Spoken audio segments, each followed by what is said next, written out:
striker fire pistols are not unsafe. That was not the point of the video. The point of that video was to invalidate the test of pulling the trigger all the way to the wall where the gun wants to fire and then jostling the slide, causing the gun to fire, is not a valid test of anything other than that your gun will fire if you pull the trigger, and then in very, very fine small text, and also jostle the slide a little bit, okay? But the most important part there is that you're bringing that trigger 90% the way to it wanting to fire anyways, and then fundamentally due to the striker fire pistol having the striker assembly in the slide and the trigger assembly in the frame, when you change your slide to frame relationship, you're actually changing your sear engagement relationship, causing the gun to fire because you're already at the point where it has very little overlap between the sear and the striker, okay?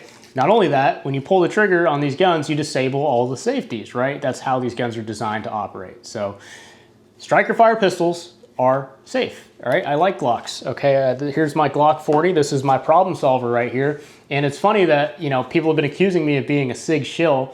I don't own a single product from the American Sig Sauer company. I own a West German Sig and I own a couple of Swiss Sigs. I do not own any American Sig products, not even their accessories, none of their optics, none of their scopes, nothing like that.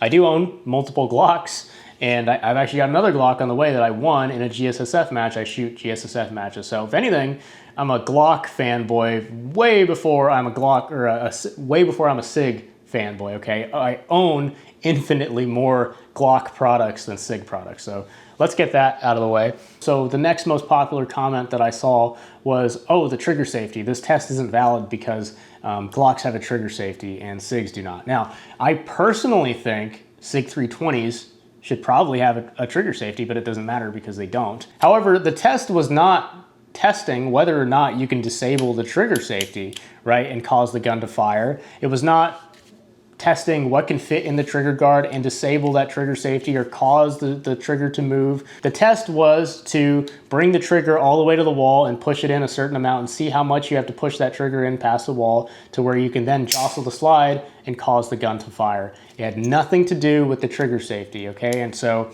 me defeating the trigger safety to pull the trigger, well, that's what you have to do to pull the trigger on a Glock, okay? But again, I think personally the 320 should probably have a trigger safety, but that's not what this test was testing. The next thing people wanted to talk about were striker safeties, firing pin safeties, whatever you want to call them, firing pin blocks. Essentially, this is a little plunger on a Glock that impedes the firing pin from going forward unless you pull the trigger. So when I pulled the trigger on the Glock, you can see that this plunger moves up, and that would allow the firing pin to go forward and strike whatever's in the chamber, okay? A lot of guns have these.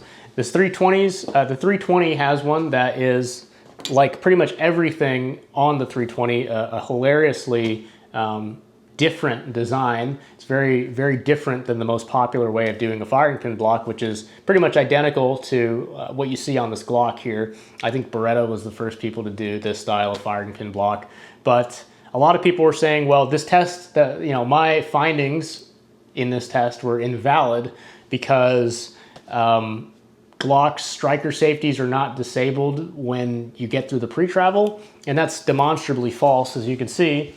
So watch this plunger right here. When I pull through the pre-travel of the trigger, you can see it moves up, and that is far enough to allow the firing pin to actually go forward and strike whatever's in the chamber. So the 320's firing pin block looks a little bit different than that, and one of the problems, I guess, that the 320 is having, and again, I haven't really looked too deep into this because I really don't care. I'm not a member of the military anymore, so I really don't care about, I'm not in a position to be forced to use a 320 anytime soon. But apparently, the 320's striker safety has a problem of getting stuck in place, and a lot of people seem to think that this is unique to the Sig 320, and a lot of comments say, well, that would never happen with a Glock, because the Glock striker safety would never get stuck in place like that. And that's really something that someone who's not too familiar with Murphy's Law would say. Let me give you an anecdote. I once bought a Beretta 85 BB. This is a Beretta Cheetah. It's a double action, single action, blowback, semi-auto, chambered in, I believe 380. And the BB model had a firing pin block, whereas the original Beretta 80 series did not have a firing pin block. And this firing pin block was basically identical to the Glock's. It was a little plunger that moved up and down and allowed the firing pin to go forward when it was in the up position. Well, this gun came to me surplus, caked in cosmoline, and when I took it apart to go clean it, I noticed that the firing pin block was stuck in the up position. So its firing pin block being virtually identical to the striker safety on the Glock, that means it's susceptible to the same type of ingress to grease and grime and rusting in place and that sort of thing. So yeah, you could have an instance where the striker safety on the Glock gets stuck in place.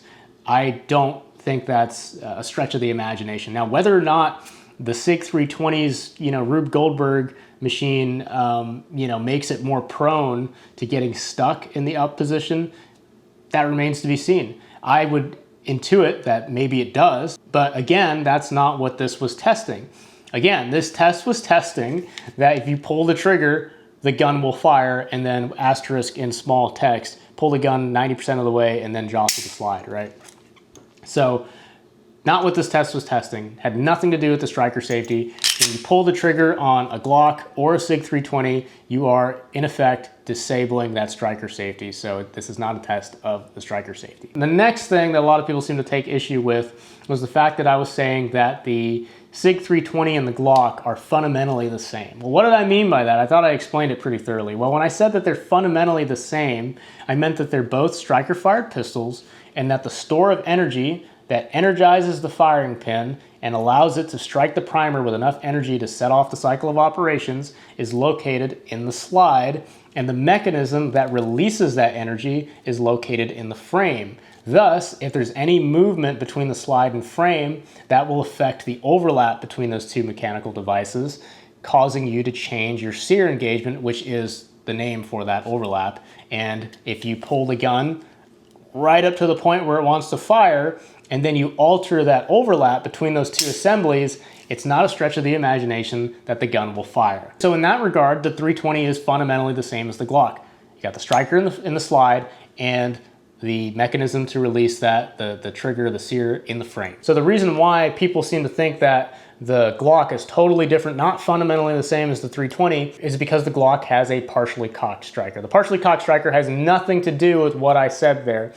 The important thing is that the store of energy is in the slide and the mechanism to release that store of energy is in the frame. So fundamentally, they're the same. So the issue that we're trying to discern with the 320 is why it seems like the 320 has a problem with it firing without any input on the trigger versus other designs. It seems like it has a problem where people are having the gun go off without any input on the trigger, and we're trying to get to the bottom of that.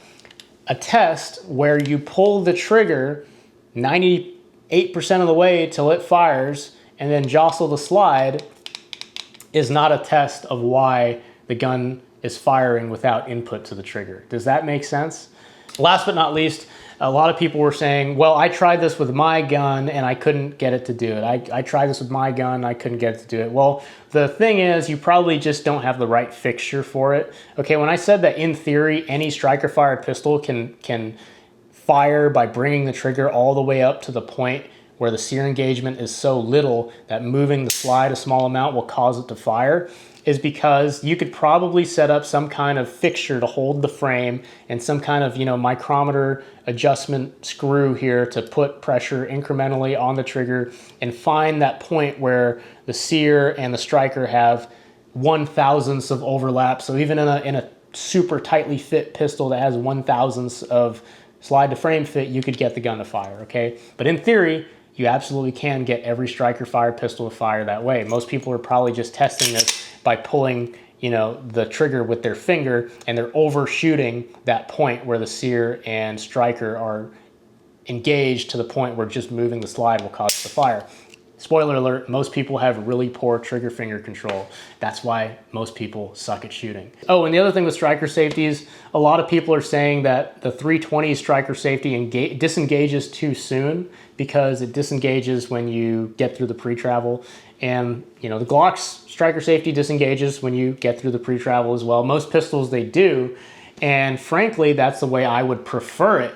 Worse than that would be a striker safety that is like fit too tightly. operates right on the razor's edge to where only once like the trigger is right about to break that it disables itself. Because then if you have any sort of wear or change in the geometry in some way, you could end up with a gun that just doesn't fire because the striker safety is set too tight.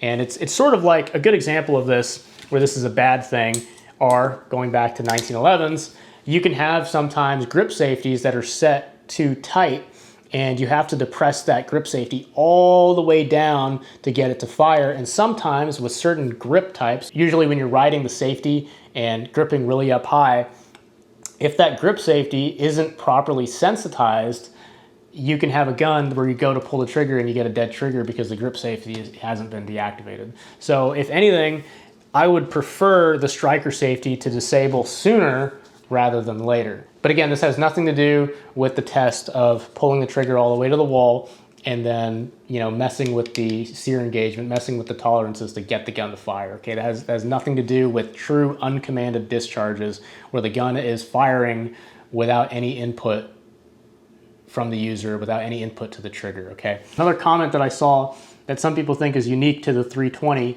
is that people were saying that the 320, its sear, when it starts slipping off the striker, and say you're putting pressure on the trigger and you can feel that sear moving off of the striker, you know, you're halfway through the wall or something like that, and then you abort your shot. You take your finger off the trigger. Well, according to these people, the 320, the sear can get stuck. That can happen to other guns too. It happens pretty regularly on 1911s if the sear angle and the relationship between the sear angle and the hammer hooks is not correct. You can move that sear, and I can feel the sear slipping off the hammer hooks, and I can get it in a halfway point. And then if I pull back on the hammer, you can actually hear it click. Maybe you heard that? But that was the sear actually resetting fully. So this is something that can happen with 1911s. It was notoriously bad with like GI 1911s where the steel and the sear wasn't very good and the hammer wasn't very good, and the hammer hook would actually like dig into the sear. So if you stopped mid trigger pull, it would just leave a divot right there and stay right where it is. You know, if there's like grit or gunk or something in there, you can get to the point where the sear gets stuck halfway off the hammer hooks and you have to pull back on the hammer to get it to reset fully. So that is not something that is unique to the 320. Now, all of this has to do with degrees. Is the 320 more prone to this sort of thing? Is the 320 more prone to the sear getting stuck? Is the 320 more prone to the striker safety getting stuck in the up position? Is the 320 more prone to having more slide to frame fibbing? Is the 320 more prone to QC issues? I don't have the data for that. No one on YouTube has the data for that. No one person has a big enough sample to really make an educated statement on that, right? I can have personal opinions, but they're not totally based in, you know, objective science and hard testing, okay? There's no reason for me to. There's so many other better pistols out there that don't seem to have an issue with uncommanded discharges or whatever, bad QC or any of these sorts of things. So I think at this point, with how many people have covered the 320 and all the anecdotal stuff, it doesn't seem to be we're seeing objective scrutiny or objective criticism anymore. And frankly, that's why I really don't care. But I don't like seeing invalid tests being held up as fact. Look, I can pull the trigger on this 320 and it fires. Therefore, the 320 is capable of an uncommanded discharge. Also, this is the 320 that I own. I'm holding it up right now. This is the Sig Sauer P320 that I own. So that's pretty much it, man. 1911s are cool. Striker fire pistols are cool. I like Glocks. I like 1911s. I like Berettas. I like guns. You know, if it goes bang, it's pretty good. I'm not a shill for any one gun brand or another. If you want a kitten and you're located in Texas, I have 2 kittens for adoption. I've been taking care of them for past, I think, couple months now. They came in as a litter of 4. And I found a home for one of them. I'm keeping one of them, and I've got 2 I'm trying to find homes for. So if you are interested in a kitten and you live in Texas, go ahead and shoot me an email. If you go to my channel page and you click the About section, it'll have my email in there. So shoot me an email, leave a comment or whatever. Yeah, that's that. Hopefully now people will really call me a Sig Shill. I think that would be funny. Thank you all for watching. Thank you especially to Michael Scott Earl for sponsoring the channel. Thank you to my channel members and my Patreon supporters for supporting the channel directly. You can become a channel member by clicking the join button next to the subscribe button. If you're already subscribed, you can become a Patreon member by clicking the Patreon link. Thank you all for watching. Have a great day.